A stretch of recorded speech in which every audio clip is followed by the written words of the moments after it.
One freezing night, a struggling single dad gave his only warm jacket to a woman shivering by the roadside. He never learned her name, but she never forgot his. Before we dive in, hit that subscribe button and drop a comment. Where in the world are you watching from? The alarm buzzed at 5:42 a.m., same as always, though it felt like Michael had only just closed his eyes. The cold had crept into the house overnight, slipping through the cracked windows and thin insulation like it had a personal grudge. He swung his legs over the side of the bed, feet meeting cold linoleum, with a wince.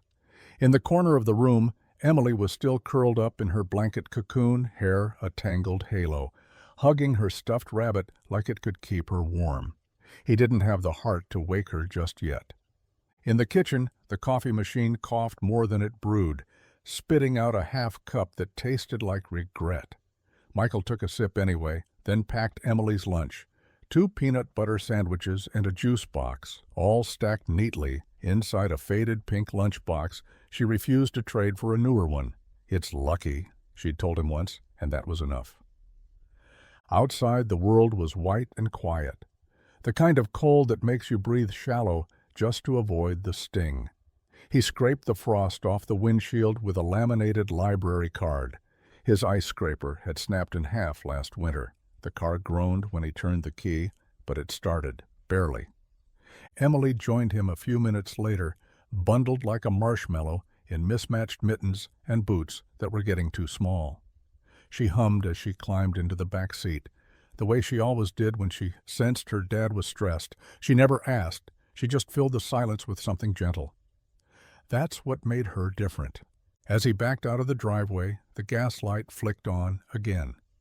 Michael sighed and tapped the dashboard like that might buy him more miles. It wouldn't. But he wasn't ready to panic just yet. Not with Emily in the car, not with a full day of repairs ahead, the kind of jobs that paid just enough to keep the lights on and the fridge half full. The road ahead shimmered with ice, every bump and slide a small prayer. He glanced at Emily through the rearview mirror. She met his eyes and smiled. "We'll be okay, Daddy," she said softly. And for a second he believed her. The shortcut was always a gamble. It saved Michael 10 minutes on a good day, but today wasn't one of those. The back road was narrow and patchy, with ice hugging the edges and fog curling up from the ditches like breath from something ancient. Emily sat quietly in the back, legs swinging, humming a tune she'd made up on the spot. Michael gripped the wheel, knuckles pale, hoping the sedan would hold out until town. Then he saw her. At first it didn't register, just a shape in the snow, a blur of white and shadow, but as he drew closer, his eyes focused. A woman, standing alone beside a stalled white coupe that didn't belong on roads like this. The car's hazard lights blinked uselessly into the mist, their rhythm oddly lonely. The hood was popped open, and the woman was pacing in small circles, arms wrapped tightly around herself, hair pulled back in a ponytail that had loosened in the wind. No coat, no gloves, just heels sinking into slush and a phone held to her ear like it might magically fix the problem. Michael slowed the car to a crawl, debating. He was late. The gas light was blinking, but something about the way she looked, lost but too proud to show it, hit him harder than he expected. He pulled over, rolling the window down just enough to be heard. "You need help?" She turned sharply. Her eyes were striking, clear, sharp, but rimmed red from the cold. "Roadside assistant says at least an hour," she said, lowering the phone. Her voice was smooth but frayed at the edges. Michael opened his door without another word. The wind bit at him immediately. He shrugged off his jacket and walked toward her, ignoring the shock on her face as he draped it over her shoulders. "It's freezing out here," he said. "Sit in my car with the heat on. I'll take a look under the hood." She blinked at him, stunned. "But what about you?" He managed a tired smile. "I've been colder."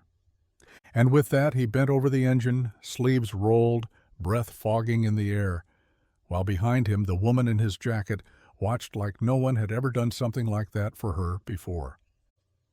The jacket was old, frayed at the cuffs, A faded stain on the left sleeve, zipper that stuck halfway up.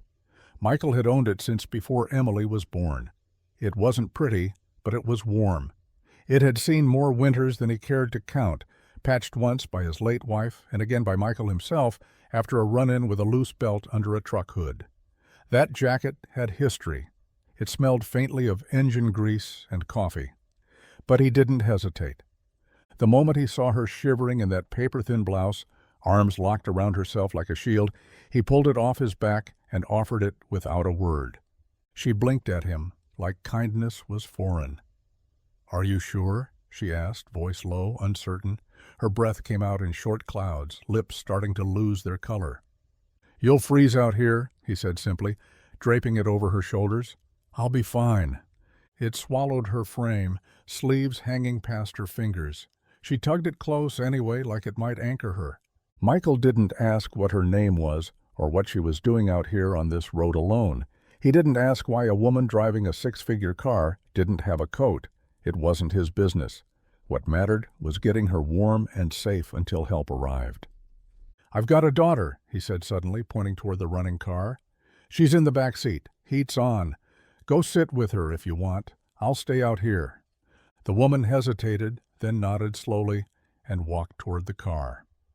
Michael watched for a beat before turning back to the engine, lifting the hood with a grunt. Nothing fancy, just a frozen fuel line or maybe a battery that had given up in the cold. He worked fast. She didn't need to know that his fingers were already stiff, that the wind was slicing through his thermal shirt like paper. When he finished, he shut the hood, wiped his hands on his jeans, and tapped the car window. She stepped out, clutching the jacket tightly. "Should start now," he said. "You'll be okay."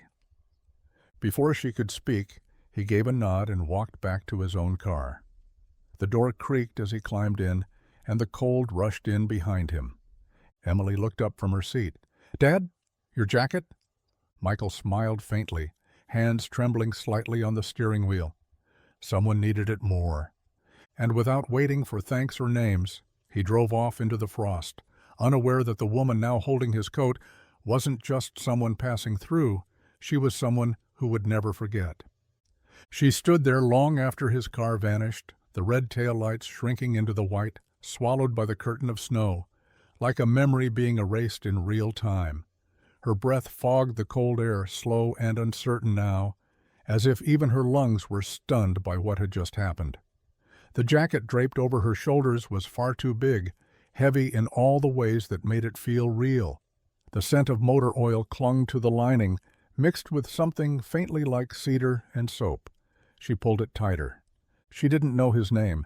He hadn't asked hers. It had all happened so quickly, his quiet arrival, the way he handed her warmth like it was nothing, his hands moving across the engine with calm purpose, and then just leaving. Susan Vale, Billionaire CEO, a woman whose life had been defined by numbers, by control, by strategic decisions, and iron fences of trust, stood frozen in the middle of nowhere, holding a stranger's jacket and realizing that no one had looked at her the way he did in a very long time. Like she wasn't important, like she wasn't anyone special, like she was just human, and still worth helping. Her fingers found the pocket. Inside was something small, a scrap of paper with a handwritten note, probably forgotten. A grocery list. Milk, eggs, Emily's crayons, gas. Crayons. The name stuck. A daughter.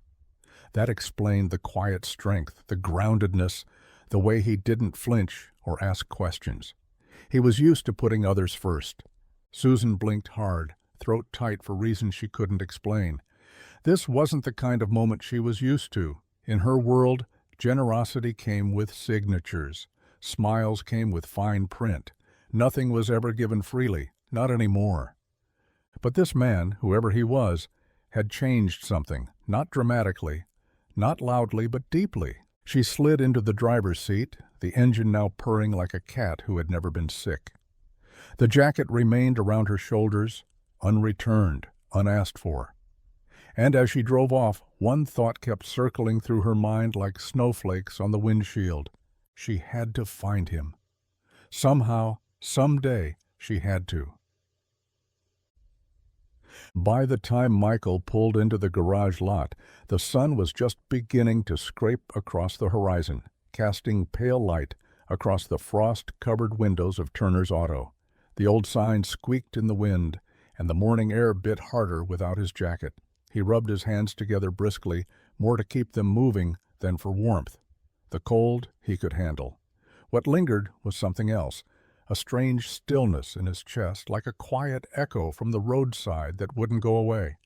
Inside, he switched on the lights, the familiar hum of the fluorescents bringing the shop to life. The coffee pot groaned to its duties. The concrete floor still held last night's chill. Michael rolled his shoulders and moved toward the workbench. Another day, another list of repairs. The moment with the woman, jacketless, stranded, grateful, was already folding itself into the pile of moments he never expected to revisit. That's how he saw things. Good is only good if it doesn't ask for attention. He hadn't asked her name. He never thought to. Didn't offer his either. It didn't seem necessary. She needed help, and he gave it. That was the whole story. No need for thanks, no need for recognition. He didn't do kindness to be remembered. He did it because someone had once done it for him, and that was enough. But far from the small-town garage, in a different world of high-rises and penthouses, Susan Vale sat alone on the edge of her bed, still wearing the jacket like armor. Her phone lay beside her, screen dark, untouched. For the first time in years, she didn't know what to do. No license plate, no business card, no casual introduction, just warmth given and footsteps disappearing into the cold. She opened her laptop, trying combinations. Turner's Auto, small-town mechanic, daughter named Emily. Nothing solid. It was like trying to find a ghost using a memory. She closed the lid slowly and looked down at the jacket, folded in her lap, fingers brushing the seam. He didn't give her a number, but the way he looked at her, that quiet, steady look like she mattered without needing to earn it, that was a number her heart couldn't stop dialing. The garage smelled like old oil and burnt toast. Michael Turner walked in 15 minutes late, boots dragging in melted snow, his sleeves still damp from the cold. He didn't have his jacket, still hadn't told anyone why. Didn't feel like explaining to Dave, the shop's owner, that he gave it away to a stranger who looked like Winter had taken a personal interest in breaking her. Not when Dave was already glaring at the clock above the tool wall. "You planning on opening your own shop on Turner time?" Dave called, wiping his hands on a rag that looked like it had been through 3 wars. Michael didn't answer right away. He dropped his toolbox with a soft clatter and headed toward the back to punch in. "Car trouble," he muttered. It was half true. The real trouble was time, and how little of it there ever seemed to be. Dave scoffed. "You got more excuses than wrenches." Michael didn't argue. What was the point? He was already thinking about the heating bill taped to the fridge at home. The red lettering glared like a warning flare. Past due. Again. Emily had asked last night if she could wear 2 pairs of socks instead of new boots. Said it like it was an adventure. She never complained, just adjusted. That's what broke his heart the most. He grabbed a cup of coffee from the corner station. It tasted like it had been brewing since last Tuesday, but it was warm. That was more than he could say about their house. His first job of the day was a brake replacement on a rusted-out sedan that coughed like a smoker every time it turned over. The second was a pickup with a leaking gasket. By noon, his fingers were numb, his back ached, and the tip jar on the counter had only 2 singles in it. And still, his mind wandered, back to the woman in the snow.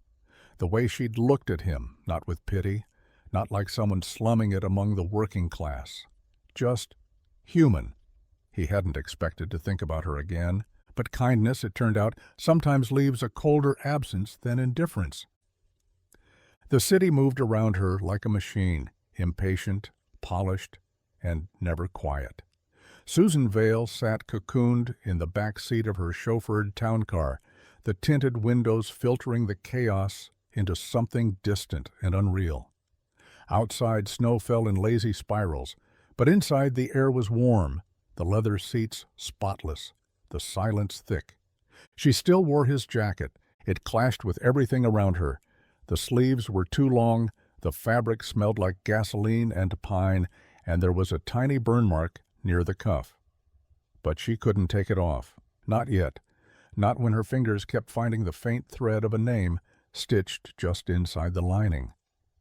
Turner's Auto. She traced it with her thumb over and over again, memorizing each letter like it held the code to something ancient. It wasn't a business card. It wasn't a contact. It was the only thread she had in a world where people usually handed her resumes just to breathe near her.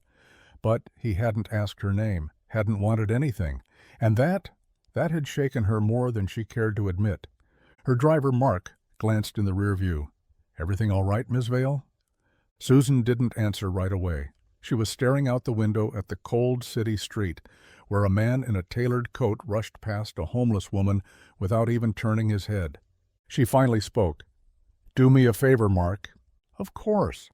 "Find every Turner's Auto in a 100-mile radius. I want names, addresses, anything you can get." He blinked. "You want me to call garages?"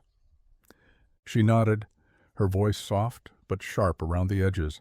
"And don't tell them who's asking." Mark didn't ask questions. He knew better. Susan Vale wasn't someone people said no to. She built empires with silence and steel, not pleasantries. But now, tucked into a jacket that didn't belong to her, chasing a man who never asked who she was, she felt more out of control than she had in years, and for reasons she couldn't explain, not even to herself. She didn't hate the feeling. Susan sat cross-legged on her king-size bed, laptop balanced on her thighs, city lights flickering through the floor-to-ceiling windows like distant fireflies. The penthouse was silent except for the hum of the heating system and the occasional clink of ice melting in the untouched glass of scotch beside her. Her assistant had sent over a neatly organized list of Turner's Auto shops within driving distance, but none of them rang a bell. None had the right vibe, and none were him. She typed it again. Turner's Auto Mechanic winter coat, daughter, crayons grocery list. Her search engine practically sighed at the request, tossing back irrelevant results. A truck stop in Wisconsin, a Yelp page with no reviews, an abandoned Facebook listing. There were no photos, no names, no matches. He didn't exist, and yet he had. He does. Susan leaned back against the headboard, sighing, eyes closing for a beat as the memory surfaced again, his hands, steady and worn, moving with quiet skill under her hood, the way his breath fogged the air in slow, controlled exhales. He hadn't smiled much, but his eyes had. They were kind in a way she wasn't used to. They didn't want anything from her, didn't search her face for status or recognition. They just saw her. She opened her eyes and looked across the room, where the jacket still hung over the back of a chair like a memory she hadn't filed away. It didn't match anything in this place. Too rugged, too stained, too real. It had no place in a room with marble floors and imported linens, and yet she found herself glancing at it more often than she meant to. He hadn't given her a number. He hadn't written his name. No sales pitch, no flirtation, just warmth, handed over in the middle of a snowstorm like it was the most natural thing in the world. Susan closed the laptop and leaned forward, elbows on her knees. She wasn't used to not knowing. Her world was built on control, precision, prediction. But now she was chasing a ghost in work boots.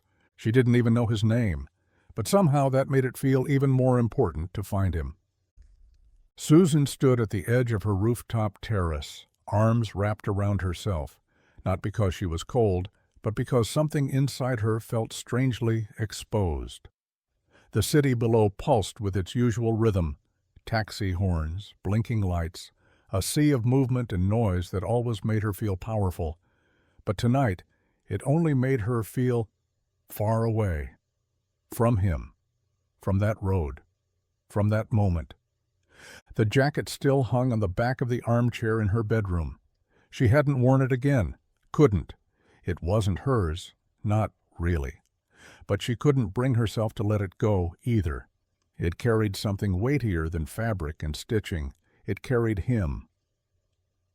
The quiet strength of a man who didn't ask, didn't posture, didn't expect. He just gave, and then disappeared. In her world, that didn't happen. People wore masks so polished they forgot they had faces beneath. Kindness came packaged in contracts. Smiles came with intent. She had learned the art of distrust the same way most people learned how to breathe. But he had nothing to gain, and still he'd stopped. Still, he'd given her warmth without knowing who she was or what she could offer. It haunted her. She thought about her father then, how he used to say that real wealth wasn't what you kept, but what you gave away without needing it back. She'd ignored that lesson for years, too caught up in building her empire, proving herself, climbing a ladder made of dollar signs and half-truths. But now, staring out over a city she technically owned pieces of, all she could think about was a man with kind eyes and rough hands who had shown her what authenticity looked like in a single, fleeting moment. She pulled out her phone and opened a new note. Find him. Not to pay him back, not to feel better, just to know that people like him still exist. She stared at the words for a long time before saving them. It wasn't a strategy. It wasn't a power move. It was a promise. And Susan Vale didn't break promises. The steam started before the warning light. One long hiss, then the unmistakable smell of coolant burning off against hot metal. Michael guided the car to the shoulder with a grimace, the engine wheezing like it was giving up the will to live. Again, snow flurried lightly across the windshield, dancing just enough to remind him how cold it would be walking back. He popped the hood, already knowing what he'd find. Radiator again. A crack, probably small but fatal. The kind that doesn't ask for permission to ruin your day. It just shows up, leaks everything, and leaves you stranded with nothing but a fading sense of options. Emily was in the back seat, chewing the end of a pencil as she colored a paper snowman for tomorrow's school fundraiser. She hadn't noticed yet. He was grateful for that. He leaned under the hood, sighing hard. Of course, he muttered. Of course today. Because today wasn't just another Tuesday. Today was supposed to be the one day Emily got to feel like every other kid, wearing her art smock, selling cookies at a school table, proudly holding up the paper sign that said, Turner Family Table. They'd baked the night before, cheap ingredients but full of effort. She had even written their prices in glitter pen, 50 cents for a cookie, $1 for the brownies. Michael looked down at his hands. They were shaking a little from the cold, or maybe from the frustration. He couldn't tell anymore. His phone buzzed. Low battery, no tow money, no spare radiator. He knew the cost. Knew it down to the last cent because he'd already looked it up 3 weeks ago and hoped the car would hold out just a little longer. Emily's voice broke his thoughts. Daddy? He turned, mustering a smile. Yeah, sweet pea? Are we still going to school tomorrow? You promised. He looked at her, bright-eyed, trusting, legs swinging from the booster seat like they hadn't a care in the world. That was the thing about Emily. She carried hope like it was her default setting. He swallowed hard. We are. I promise. Even if he had to walk her there with cookies in his pocket, even if everything else fell apart. The house was quiet that night, except for the soft hum of the heater working overtime and the occasional creak of old pipes under winter's weight. Michael sat at the kitchen table, bent over a stack of bills and a repair manual, his face drawn with the kind of tired that settles deep in the bones. The radiator was shot. The fundraiser was tomorrow. And even with every number crunched and every corner cut, there just wasn't enough. Not this time. In the bedroom down the hall, Emily lay awake under her blanket fort of stuffed animals, listening to her father sigh. She knew that sound. It wasn't angry. It wasn't even sad. It was that sound he made when he was trying to figure out how to make magic out of thin air again. The kind of sound she'd learned to recognize, even if he never told her what was wrong. Beside her bed was her Christmas jar, a glass mason jar with faded snowflake stickers and a handwritten label that read, "Bike Fund." She'd been saving since last January. Coins, birthday money, the crumpled bills from Mrs. Larson down the street when she helped carry groceries. It wasn't much, but it was hers. She sat up, staring at the jar. Her fingers hesitated on the lid, then twisted it off with quiet determination. One by one, she counted the coins and folded the bills. She didn't cry. She didn't second-guess. Her dad needed help. That's all that mattered. She found one of his old socks, the kind he never wore because it was too thick and itchy, and carefully tucked the money inside. It bulged a little, awkward and lumpy, but it was safe. She tiptoed to the front door, slipped on her boots without laces, and padded out to the old car in the driveway. Her breath fogged the air as she opened the door and climbed into the front seat, shivering. She reached into the glove box, moved aside a flashlight and a wrinkled map, and gently placed the sock inside. Then she closed it quietly, as if sealing a secret. When she went back inside, the Christmas jar sat empty on her nightstand, but her heart felt full. Tomorrow she would watch her dad find it, and maybe he'd smile again, maybe, just maybe, that would be enough. Susan Vale had worn 1,000 versions of herself. Boardroom Susan, Gala Susan, Headline Susan. But today she wore something unfamiliar. Jeans that didn't cost a fortune, a borrowed hoodie from her driver's niece. Sneakers, slightly scuffed. No foundation. No lipstick. No entourage. She left her phone in the glove box and told Mark not to follow. "If you see me on fire," she said flatly, "then you can intervene." He'd laughed. She hadn't. She started at the edge of the map and worked her way inward, town after town, garage after garage. Some were sleek operations with espresso machines in the waiting room. Others were nothing more than converted barns with oil-stained driveways and hand-painted signs. Each time she walked in with the same line. "Hi, I'm looking for someone named Turner, works on cars, might run his own place."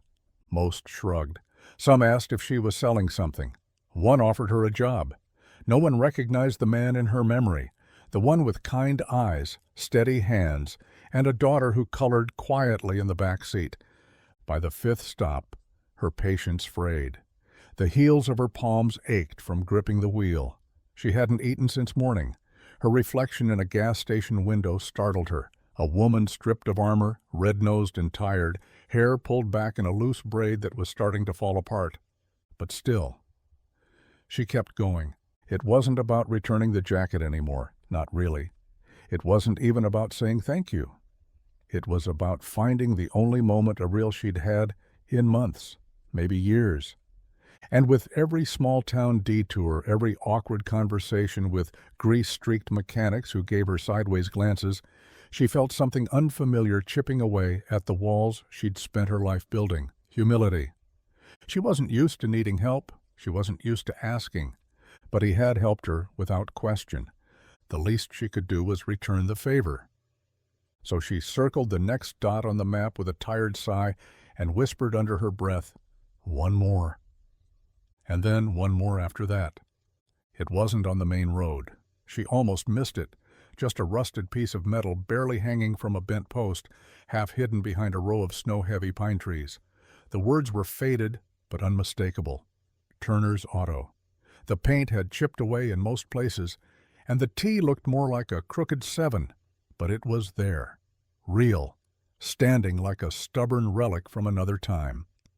Susan pulled over and parked on the gravel shoulder, tires crunching through a thin layer of ice. Her hands trembled slightly as she turned off the ignition, not from cold, but from something she wasn't used to feeling, uncertainty. The shop was small, weathered siding, a bay door that had seen better decades.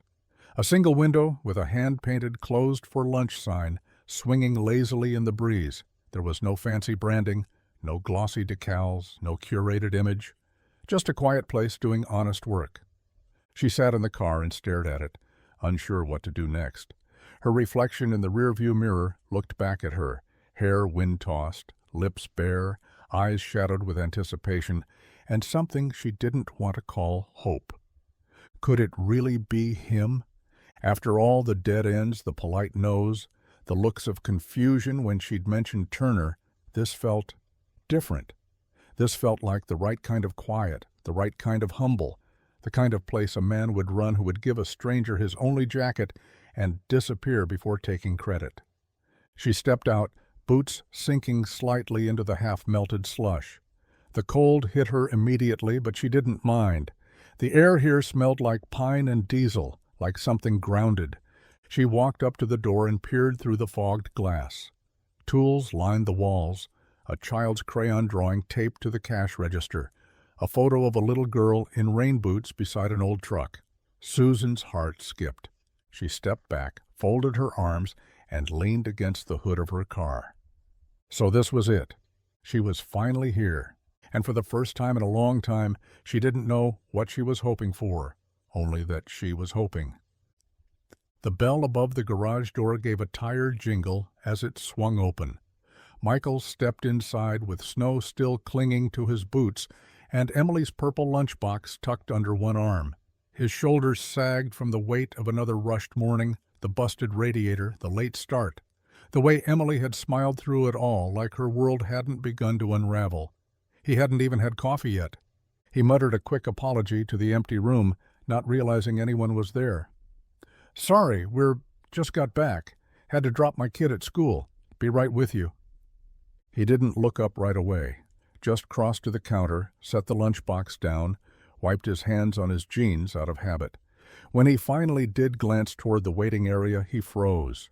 She was standing there. Same sharp eyes, same quiet presence. No snowstorm this time, no broken-down car. Just her, standing in the middle of his garage, wearing a soft, amused expression like she'd been waiting for this exact moment. Michael blinked. "Can I help you?" Her smile was slow, careful. "I think you already did." Something about her voice unlocked it all. Flurries, steam, cold air, the hum of his old car's heater, and then her words hit home. "I think," she said gently, "you gave me your jacket." For a second he couldn't speak. She looked different without the cold biting at her hair looser now, her coat proper this time. But it was her, no doubt. Michael let out a breath that turned into something between a laugh and disbelief. "Well, I didn't expect to see you again?" "Neither did I," she admitted. He rubbed the back of his neck, suddenly self-conscious of the grease on his shirt, the state of the shop, the crumbs on the counter. "What brings you to Maplewood?" She stepped forward, hands tucked into the pockets of a coat far more expensive than his truck, but her eyes held no pride, just something steady. "I came to return something." He watched her carefully. "The jacket?" "No," she said softly, "not just that." And Michael, for the first time in a long time, felt the ground shift under his feet, not in panic, but in possibility. The coffee was cheap and overbrewed, but it was hot, and that was enough. Michael poured 2 mismatched mugs, one with the shop's name peeling off the ceramic, the other a faded snowman Emily had picked out from a garage sale last year. He handed the snowman mug to her. She took it with both hands, smiling faintly. "Didn't peg you for the snowman type," she said. "It's either that or the one that says, 'World's okayest mechanic.'" He sipped from his own and leaned back against the counter. "Sorry, it's not anything fancy." She shook her head. "It's perfect." They stood in a comfortable quiet for a beat, the heater rattling softly in the background, the air carrying the scent of motor oil and strong coffee. Michael glanced at her over the rim of his mug, still trying to figure out why someone like her was standing in his shop on a random Tuesday. "So," he said finally, "Susan, right?" She nodded. "Yeah, just Susan." "Nice to officially meet you, Susan. I'm Michael." He offered his hand. She took it, and for a second, neither pulled away. His hand was calloused, warm, despite the cold outside. Hers was steady, manicured, but not overly soft, somewhere in between. "Passing through?" he asked. Her pause was short. Yeah, something like that. He didn't push. It wasn't his nature. If she wanted to share more, she would. If not, he'd still make sure her car ran. She looked around the garage, her gaze softening at the crayon drawings taped to the wall, the shelf of tools labeled in a child's handwriting. You do all this alone? Mostly. My daughter helps more than she should. He smiled to himself. She keeps me honest. Susan nodded slowly, eyes still on the wall. Seems like a good place. It's small, not glamorous, but it's ours. She looked back at him then, and something in her chest twisted. He still didn't know who she really was. He thought she was just someone passing through, a grateful stranger dropping by with a quiet thank you. And for now, she didn't correct him. The snow had softened by afternoon, blanketing Maplewood in that dreamy hush only fresh snowfall can bring. Outside the garage, Emily zipped up her coat and ran circles in the slush before flopping backward into a patch of untouched white. Her laughter echoed off the metal walls, bright and unfiltered, as she carved wings with her arms and kicked her boots into the air.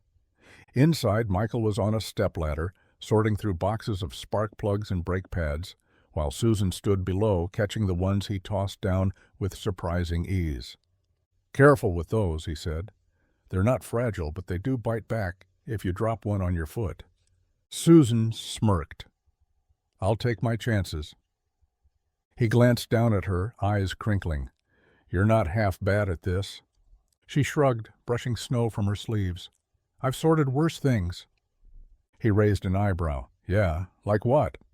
Boardroom egos, quarterly projections, family trust lawyers. Her voice was dry, but there was something under it, something that hinted at a different life. Michael didn't pry, just nodded and handed her another box.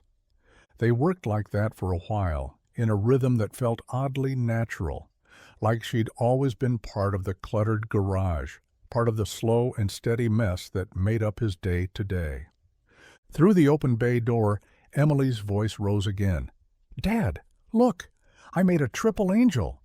Susan stepped outside, hands on her hips, watching the little girl proudly point at 3 overlapping shapes in the snow.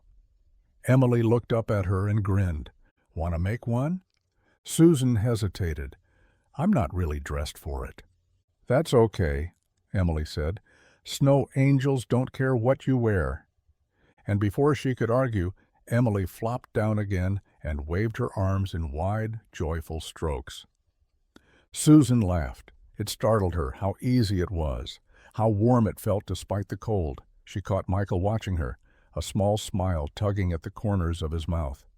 For a moment it all felt simple, like maybe this was what she'd forgotten, how to laugh without planning it, how to feel without explaining it. And buried somewhere deep in her chest, something ached in the most unfamiliar way.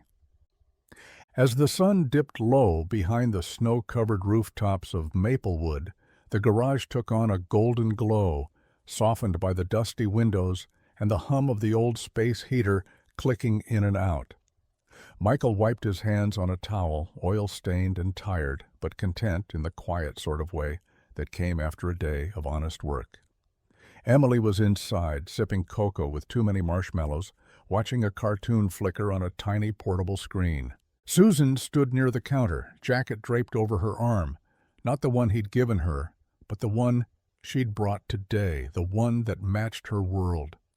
She looked at him with a kind of thoughtful hesitation, like she was still weighing the cost of what she was about to say. You helped me, she said softly. You gave me your jacket. You didn't even know me. Michael glanced up from the register, surprised by the sudden seriousness in her voice. Wasn't a big deal. It was, she said. You helped when you didn't have to, and now I want to help you. She reached into her purse and pulled out a slim envelope, crisp, stark, against the cluttered backdrop of the garage. She offered it to him, both hands steady. He didn't take it. What's this? Enough to fix your car, she said, and the heating in here. Maybe even take a breath for once. Michael shook his head before she even finished. No. Her brows pulled together. Why not? "Because you don't owe me anything," he said, setting the rag down gently. "I did what I did because it was right. That's it." She searched his face for something, pride, ego, a buried price tag, but there was none of that. Just calm honesty. He gave her a half smile. "If someone's cold, you give them your jacket. That's not a debt. That's just being decent." The envelope remained between them, her hand still extended, but something shifted in her chest. He wasn't trying to be noble. He wasn't putting on a show. He was simply a man with a good heart, and now she was more determined than ever, because men like him didn't come around often, and they sure as hell didn't stay invisible for long. The next morning, while Michael adjusted a brake line beneath a pickup, Emily sat cross-legged on the floor of the garage office, tongue poking out the side of her mouth in deep concentration. A box of stubby crayons lay scattered around her, half of them missing their wrappers, a few snapped clean in half. She'd been unusually quiet, except for the occasional hum of a tune only she seemed to know. Susan sat nearby, nursing a cup of lukewarm coffee, watching the little girl with a kind of fascination she didn't entirely understand. Emily was so focused, so intent, and so sure of what she was doing. There was no hesitation in her lines, no second guessing, just full, fearless expression. Finally, Emily looked up and smiled. "I made something for you." Susan set her cup down. "You did?" Emily stood and walked over, holding out the paper with both hands, like it was something sacred. Susan took it carefully. The drawing was bright and wild and messy in all the best ways, splotches of red and green and yellow, little stick figures with huge smiles. One had a ponytail, one had dark hair, and a wrench in his hand. In the background, there was a sun that seemed far too big for the sky, and little hearts floated around the top. "That's you," Emily said, pointing. "And that's my dad. You're helping each other, like superheroes." Susan's throat tightened unexpectedly. "It's beautiful," she said, and she meant it. Emily beamed. "You can keep it if you want." Susan folded the paper gently, as if it were a treasure map, and tucked it into her purse between a leather wallet and a gold-plated pen she hadn't used in months. "Thank you, Emily," she said. "I'll keep it safe." And she did, because in a world full of contracts and boardrooms and strategic partnerships, no one ever handed her something just because they wanted her to smile. No one ever made her a superhero in crayon. Until now. The elevator opened with a soft chime, and Susan stepped into her penthouse, the one with panoramic views of the skyline and imported marble floors that gleamed beneath her heels. It was quiet, always quiet. The kind of stillness that once felt powerful now pressed in around her like a sealed glass case. She slipped off her shoes by the door, her steps echoing as she crossed the grand living space. Floor-to-ceiling windows revealed the glowing pulse of the city below, distant, dazzling, and completely impersonal. She could see everything, but nothing inside felt like hers. She didn't turn on the lights. The city's glow was enough. The jacket was still with her, Michael's jacket. Frayed cuffs, broken zipper, faint smell of motor oil, and cold air. She held it for a moment, unsure what to do. Then she crossed the room to a single armchair by the fireplace, unused, pristine, more decorative than functional, and laid the jacket across it, carefully, reverently, like it was something sacred. She stood there staring at it, arms folded against her chest. It looked so out of place, worn and real in a room curated to perfection. The sleeves slumped naturally, as if someone had just taken it off after a long day's work. It didn't belong in this space of clean lines and expensive silence. And yet, it was the only thing in the entire room that felt alive. She moved through the kitchen, poured herself a glass of water, and paused by the marble island. Her phone buzzed somewhere in her bag. Probably an email, a calendar alert, another meeting about something that once mattered. She ignored it. Instead, she pulled out Emily's drawing. She unfolded the wrinkled paper and stared at the bright, smiling stick figures, one with a ponytail, one with a wrench, And in a penthouse where nothing was ever handmade, where no one ever gave without an angle, she felt that drawing filled the room like warmth. Susan walked back to the chair, tucked the paper under the jacket, and sat down on the floor beside it. She had everything: money, titles, a skyline view, but for the first time in her life she realized how empty it all was without something real to come home to. The envelope was taped to the door when Michael got home, thin, white, and already curling at the corners from the cold. He recognized it instantly. Landlord paper, the kind that never brought good news. He didn't open it right away. He stood there on the front porch for a moment, Emily's laughter echoing faintly from inside, muffled by the walls. She was probably finishing her cereal or building something out of couch cushions. Michael stared at the envelope like it was alive, like opening it would make everything collapse faster, but he opened it anyway. 3 weeks. That's all it said. 3 weeks to find a new place. 3 weeks to somehow pull together first, last, and deposit for a town where even rundown rentals were climbing past what he could afford. He sat on the stoop, the paper heavy in his hands. Snowflakes drifted onto the envelope like they were trying to soften the blow, but it didn't help. Inside, Emily pressed her face to the window. "Daddy, it's snowing." He forced a smile, held up the envelope. "I see it, kiddo. Just catching up on some mail." She waved at him and disappeared again, her footsteps a chaotic patter across the floor. That night at the garage, things didn't get any better. Dave, the shop owner, leaned against the workbench, arms crossed, eyes shadowed with something close to guilt. "Got a call from that realtor again," he said quietly. "Guy's pushing hard. Says a new developer's eyeing this block." Michael paused mid-torque, knuckles bleeding from a stubborn bolt. "You thinking of selling?" Dave sighed. "I have to think about it, Mike. I'm getting older. My knees hate me. My wife wants Florida."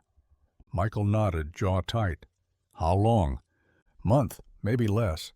Nothing signed yet, but I figured you should know." Back at home, Michael tucked Emily in and sat by her bed longer than usual. She curled into his side, whispering something about her cookie table for the fundraiser. He nodded, even as his chest pulled tight. Roof over their heads, job on the line, bills stacking like bricks on his back. He'd lost everything once before, and now it felt like the storm was circling again.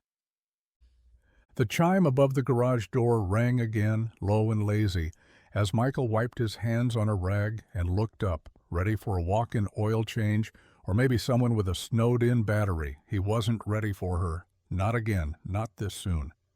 Susan stepped through the doorway, bundled in a wool coat this time, but still holding that same calm air.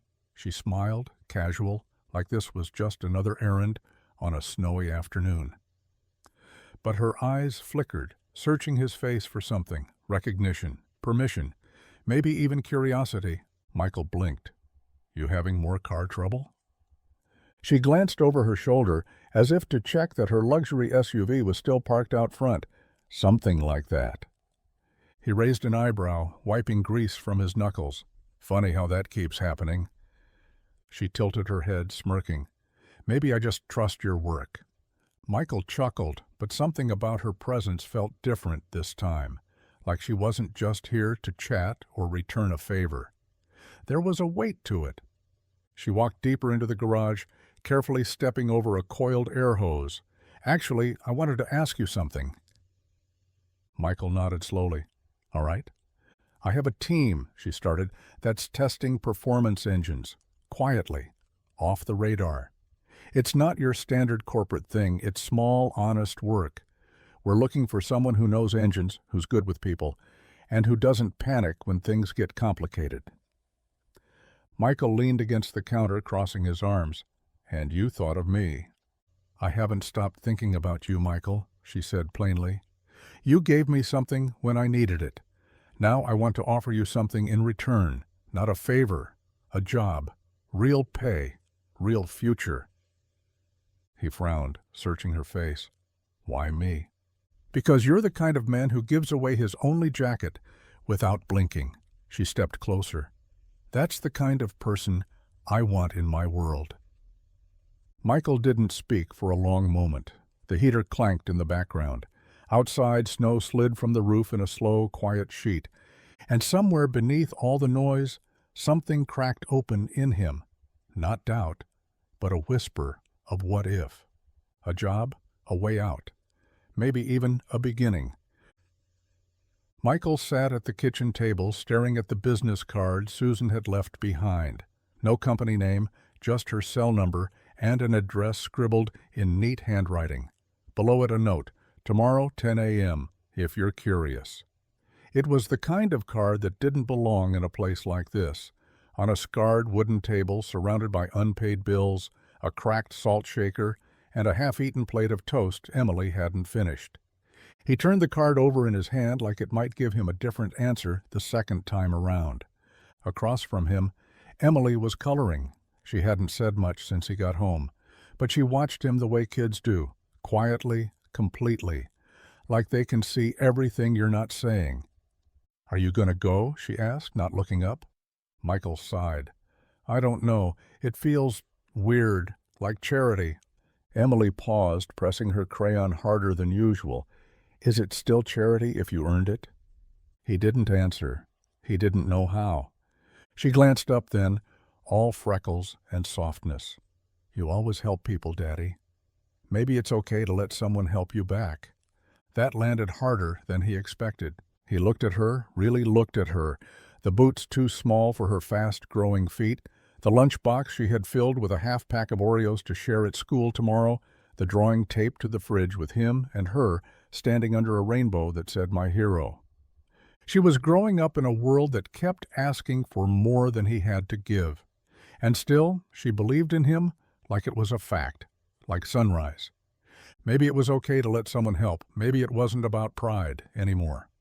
The next morning, he stood outside the address written on the card, an unmarked building on the edge of a quiet industrial park.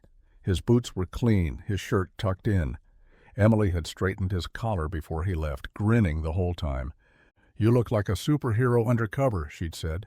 He took one breath, then another, and then he stepped through the doors not knowing what waited, but knowing he couldn't not try. Michael had never seen a building like this up close before. Sure, he had driven past a few glass towers on road trips or while hauling parts into the city, but standing at the foot of one, this one, was a different thing entirely. It stretched into the sky like it had something to prove, all reflective angles and pristine edges, like a spaceship landed in a city block. He walked through the rotating glass door, boots echoing against the marble floor so polished it felt like he was walking on ice. The lobby alone was bigger than his entire garage. A massive sculpture, some twisted piece of metal art, spiraled near the entrance, and people in tailored suits floated past him like they were late for meetings that decided the fate of planets. Michael adjusted his collar, which felt stiffer than usual thanks to Emily's enthusiastic ironing, and made his way to the front desk. A woman with a headset and a smile that didn't quite touch her eyes greeted him. "Name?" "Michael Turner," he said, trying not to sound as out of place as he felt. I think it's an interview?" She typed something quickly, then nodded. "You're expected, 44th floor. Take the executive elevator, just past security." Executive elevator. That alone made him pause. He nodded his thanks and headed across the lobby, passing a wall of screens displaying market tickers, company announcements, and ads for electric vehicle innovations he couldn't afford to look at, let alone buy. The elevator whooshed open, and he stepped inside. Mirrors on every wall, a touch screen instead of buttons. He tapped 44 and watched the doors glide shut with a soft sigh. By the time the elevator stopped, his heart was beating harder than he wanted to admit. The doors opened to a wide hall, bathed in natural light and silence, the kind of silence only money could afford. A woman in a crisp suit waited for him. "Mr. Turner?" He nodded. "Right this way."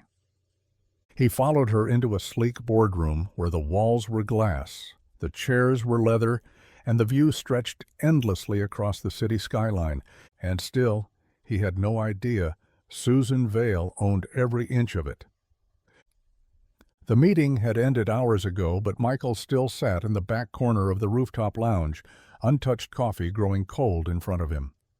The skyline glittered around him, breathtaking and unreal, but his thoughts were 1,000 miles away, buried somewhere between the scent of motor oil and the memory of a jacket handed off without a name. She came up quietly, dressed in something sharp but softened by the way she walked toward him, carefully, almost cautiously. Susan didn't speak right away. She just stood there, hands folded, waiting. He didn't look at her, not yet. "You own it," he finally said, voice low.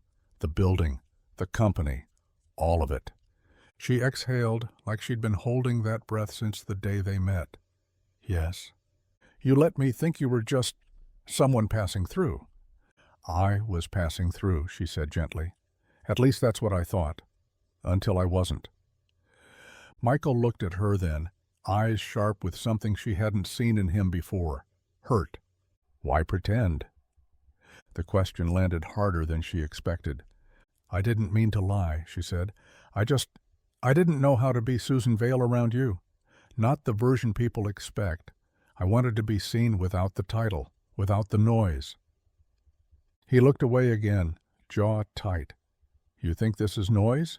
This job, this offer? You handed me a future like it was nothing, but it isn't nothing, not to me. It's everything."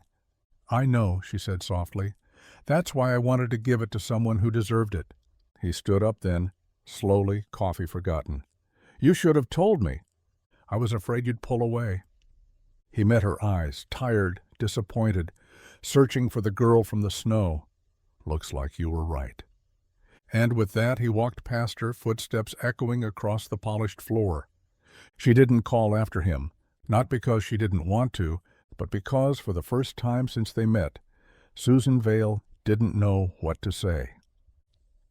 The porch light flickered overhead, casting a warm cone of light onto the front steps where Emily sat, her knees tucked to her chest, coat zipped up to her chin. A mug of cocoa, now cold, rested beside her. She hadn't touched it since her dad got home. Quiet, distracted, the way he got when something was bothering him and he didn't want to say it out loud. Michael sat inside, hunched at the kitchen table with the same look he wore when counting bills or fixing something that couldn't be fixed. He hadn't said much about the city, about the interview, about her. But Emily knew. She always knew. "She's not coming back, kiddo," he'd said earlier, almost like he was convincing himself more than her. But Emily had a different kind of faith, the kind that didn't care about facts or distance or titles, the kind that made her sit outside even as the night air dipped colder, cheeks pink from the chill, because she remembered how her dad looked when Susan was around. Not just happier, lighter, like the heaviness he always carried had loosened just a little. She glanced at the road for the 100th time. Nothing but darkness. Still, she waited. The front door creaked open and Michael stepped out, wrapping a blanket around her shoulders. "It's freezing out here," he said, sitting beside her. "I know," she said, curling into his side, "but I wanted to wait, just in case." He wrapped an arm around her, pulling her close. "She made you smile, Dad." Michael looked down at her, surprised. "I smile all the time." "Not like that." Emily rested her head on his shoulder. It was different. He didn't respond. He couldn't, because deep down he knew she was right. They sat like that in silence for a while, watching a street that stayed empty, breathing in the cold and the ache of what could have been. But Emily didn't lose hope. She just whispered, "Sometimes people come back, even if it takes a little while." And somehow Michael hoped she was right. The door creaked softly as Susan stepped into the room she hadn't entered in months. Her father's study remained untouched, a pocket of time preserved in wood grain and dust. The air smelled faintly of cedar and old paper, and the late afternoon light filtered through the heavy drapes in gold slants, making everything feel suspended, like the whole room was holding its breath. Books lined every wall, some spines cracked from overuse, others still crisp with price tags he never bothered to peel off. His desk stood at the center, like an altar, papers still stacked neatly, an old fountain pen lying across the blotter where he'd last left it, a framed photograph of her at 10, freckled, wild-haired, clutching a soccer trophy, sat quietly beside a brass clock that had long stopped ticking. Susan ran her fingers along the edge of the desk, her step slow and reverent. She hadn't expected to be here, not today, not in this moment. But after Michael walked away, after his eyes looked at her like she was a stranger in her own skin, something had pulled her back here, to this room, to him. Her father had always said real wealth had nothing to do with money. That success wasn't in titles or acquisitions, it was in the people who stood beside you when everything else fell away. Find someone who doesn't care about what you own, he used to say. Find someone who sees you when there's nothing left to sell. She had nodded, smiled, pretended to understand, but she hadn't. Not really. Not until now. She moved to the old leather armchair where he used to sit, where she'd once curled into his side as a child while he read aloud from books too complex for her to follow, just to hear his voice. From the bottom drawer, she pulled out the weathered journal he always carried. Inside, on a page dated 10 years ago, his handwriting echoed, "If she ever forgets what matters, I hope the world reminds her. I hope she meets someone who gives without asking, who reminds her that the rarest kind of love is the kind that asks for nothing." Susan closed the book, tears slipping silently down her cheek. She'd found that someone, and she'd let him walk away. The pen felt strange in her hand, too light, too honest. Susan stared at the blank page for a long time before writing a single word. She wasn't used to this kind of expression. In her world, words were curated, filtered through teams, crafted to protect and persuade. But this wasn't for an investor or a magazine spread. This was for him, just him. She began slowly, without preamble, without title. "Michael, I don't know how else to do this, so I'll do it simply." She paused, breathing in the quiet of her penthouse. The city lights blinked in the distance. Somewhere below, people rushed through lives she used to envy, busy, messy, real. "You gave me your jacket on the side of a frozen road, but you gave me a lot more than that. You didn't know who I was. You didn't care. And in a world where people see my name and not my face, that meant everything." She could feel the lump rising in her throat again, but she kept going. "You reminded me of who I used to be, before the titles, before the polished shoes and press releases. You looked at me like I was human, and you didn't want anything in return. That kind of kindness, I'd forgotten it existed." The ink smudged slightly as her hand moved down the page. "I should have told you the truth from the start. I didn't because I was afraid. Afraid I'd ruin something real by putting my name on it. Maybe I already did." She sat back, staring at the final words for a long time before writing them. "But if there's still space for me in that world of yours, grease-stained and honest, I'd like to find my way back to it. Not as a billionaire, not as someone offering you a job, just as a woman who meant every laugh, every look, every moment. Thank you for the jacket, and thank you for reminding me who I want to be. Susan." She folded the letter carefully and slipped it into a plain envelope. No logo, no return address. Just his name, written in her own unsteady hand, and for once that felt like enough. The snow had started falling again by the time Susan reached the edge of Maplewood. Not a blizzard this time, not the angry kind of storm that buried roads and silenced towns. This was gentler. The kind that blanketed the world in silence and possibility. The kind that didn't just fall.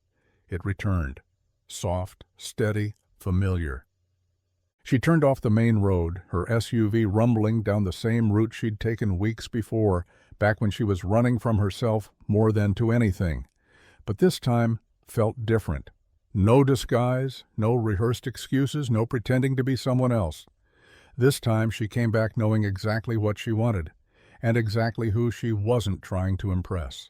Turner's auto appeared through the drifting flakes, humble and still. The lights were on inside, casting a warm glow through the windows. Someone had shoveled the walk, and a child's snow angel lay carved near the side of the building. She parked out front and turned off the engine, heart thudding harder than it had in any boardroom. For a moment she just sat there, letter on the passenger seat beside her, hands wrapped tightly around the steering wheel. The nerves weren't from fear, they were from hope. A fragile, foolish hope that maybe, just maybe, he hadn't locked the door on what they started. She grabbed the envelope, stepped out into the snow, and crossed the lot. Her heels crunched softly with each step, and by the time she reached the door, flakes had started catching in her hair. Inside, Michael was hunched over a workbench, back to the door, elbow deep in a carburetor. Emily was sitting in the corner coloring something new, her feet swinging beneath the stool. The bell chimed. Michael turned, his eyes met hers, and for a moment neither of them said a word. Susan took one breath, stepped forward, and set the envelope on the counter between them. "I didn't come back to fix a car," she said, voice quiet but steady. "I came back to see if there's still room for me here." Outside, the snow kept falling. Inside, Michael just looked at her, no smile, no frown. Only the look of someone realizing the thing he didn't dare hope for had returned. The sun had barely risen when Michael pulled into the lot, expecting another quiet morning of busted transmissions and underpaid hours. But something was off. The for sale sign that had been staked near the fence for weeks was gone. No notice, no warning, just gone. He stepped out of his truck, cautious, almost uneasy. The garage looked the same, peeling paint, crooked gutters, the lingering scent of diesel. But something in the air had shifted. Inside, the lights were already on. Susan was standing at the front counter, flipping through a manila folder. She wore jeans, a flannel shirt rolled at the sleeves, hair pulled back in a no-nonsense ponytail. She looked up when she heard him enter, a smile rising that didn't feel staged or rehearsed. It felt earned. Michael raised an eyebrow. "You lost again?" Susan held up the folder. "Not this time." She set it down and turned it toward him. Pages of legal documents, closing paperwork, a deed. He stared at it, slow to process. "What is this?" "It's yours now," she said. "The garage, the land, everything." Michael blinked. "Wait, what?" "I bought it," she said simply, stepping around the counter. "Not to own it, not to flip it, not to turn it into some corporate shell. I bought it so you could run it, without someone hanging a for sale sign over your life." He shook his head. Words caught in his throat. "Susan, I can't." "You can," she interrupted gently. "You've already been doing it. All this time, with scraps and stress and kindness, most people forgot how to give. Now you don't have to do it alone." Michael looked at her, really looked, past the flannel and the calm tone. What he saw was a woman who hadn't just come back. She'd chosen to stay. "Why?" he asked softly. She smiled. "Because I want to build something honest. And I can't think of anyone better to build it with." Silence settled between them for a moment, steady, grounding. Then Michael reached out, took her hand, and held it like it meant something, because it did. And just like that, a new chapter began. Not polished, not perfect, but real. The office smelled like fresh paint and sawdust, a quiet promise of something new built on something old. The counters had been refinished, the cracked tiles replaced, the lights brighter, but still soft. It looked different, but not unrecognizable, like a place that had been allowed to grow up without losing its soul. Michael stood by the doorway, wiping his hands on a clean rag, glancing around with quiet awe. It was still his garage, still his rhythm, but now the roof didn't leak, the heater didn't rattle, and the future didn't feel like a gamble he couldn't afford to lose. Emily darted past him, dragging a stool behind her. "It's done," she called. Come see." Susan was already inside the office, standing next to the wall they'd left bare on purpose. A single spotlight beamed down onto the newest and strangest addition to the space. Behind the glass frame, stitched at the shoulders and worn at the sleeves, was the jacket, the same one Michael had handed her on the side of the road, the same one that had no business surviving this long, but somehow had. She had it cleaned, but not restored. The stains were still there, the little tear by the pocket, the faded thread in the collar. It was real, and now preserved like a relic. Beneath it, mounted to the frame, was a simple bronze plaque, 4 words, engraved clean and sure, given freely, changed everything. Michael stared at it for a long time, something swelling in his chest that he didn't know how to name. "You did that," Susan said quietly, stepping beside him. That moment, that choice. It was the hinge the whole door turned on. He exhaled slowly, hand grazing the glass. It was just a jacket. "No," she said, her voice full. "It was the first thing anyone gave me in years without expecting something in return." Emily grinned up at them, proud of the reveal. Now everyone will know. And maybe that was the point. Some stories didn't need shouting. They just needed a place to live. The snow had melted into puddles that reflected the late afternoon sun, and the air held that strange in-between feeling, where winter still whispered, but spring was learning to speak. Inside their small but warmer home, Emily lay belly down on her bed, feet in the air, pencil in hand. Her journal was open, the pages filled with looping letters, little doodles in the margins, and words only she would ever read. She chewed the eraser for a second, then wrote slowly, carefully, like the thought had been waiting for the right day to be put down. "Dad looks happy again." She underlined it once, then again, just to make sure the world knew she meant it. Down the hall, Michael was laughing, a real laugh, the kind that didn't carry worry in the back of its throat. He was fixing something under the sink, Emily couldn't tell what, and Susan was sitting nearby on the floor with a toolbox in her lap, passing him the wrong tools on purpose just to hear him groan. They sounded like a family, not the perfect kind, the real kind. Emily smiled as she added a small drawing beneath her sentence, a tiny stick figure with a wrench in one hand and a heart in the other. She remembered the harder nights, the cold ones, the quiet dinners, the way her dad used to stare at the front door like he was waiting for something that never came. But now he didn't sit in silence anymore. He talked. He smiled without forcing it. He let Susan tease him, and sometimes he even teased back. For once, life didn't feel like something they were surviving. It felt like something they were building, and Emily, wise beyond her years, knew not every kid got to see their parent happy. Not really happy. Not the kind that shows up in their eyes when they think no one's watching. She closed the journal, tucked it under her pillow, and whispered, "Thank you," to no one in particular. Because sometimes wishes don't come true all at once. Sometimes they return one smile at a time. The school auditorium was packed, rows of folding chairs filled with restless students and curious parents. The walls were lined with paper snowflakes and glitter-covered posters for Kindness Week, taped slightly crooked by enthusiastic second graders.